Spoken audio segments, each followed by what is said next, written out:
The violence in Kashmir poses a challenge to New Delhi because it represents a new phase in a decades-old conflict. Military might alone may not solve the problem this time.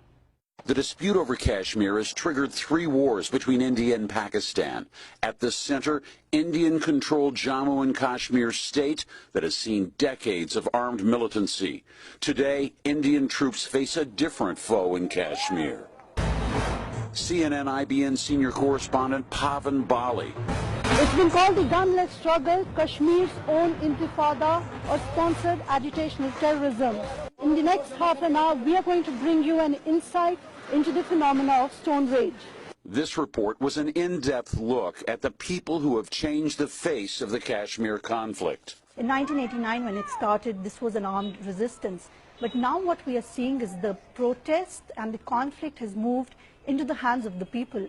And they are young people, they're teenagers, 16 years old, 17 years old.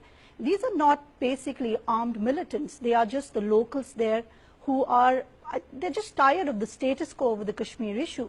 In their eyes, the status quo is an Indian occupation. For decades, India has refused to even talk about independence for Kashmir.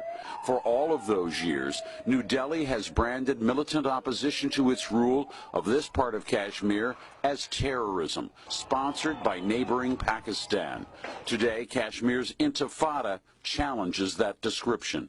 They have been trying to say that this is being supported by Pakistan and militant groups and the terrorist outfits like Lashkar-e-Toiba. But when you look at the streets of Kashmir, they're just young people there in thousands and hundreds of numbers who come out every day so that their voices are heard. The young protesters say they are hurling stones to demand their rights. In a post-9/11 Kashmir, the gun has lost credibility, but their stone rage is gaining support. So they do have more support in Kashmir than the regular armed militants.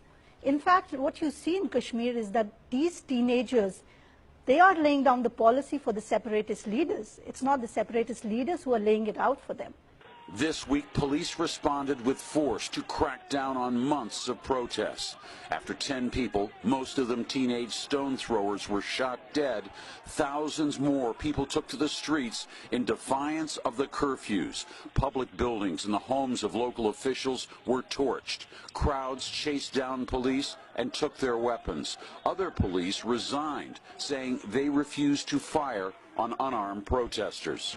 India clearly wants to contain the worst violence in almost 2 years. What it appears unwilling to do is talk about what these young protesters really want, a future and independent Kashmir. I'm Jim Clancy, and you've been briefed.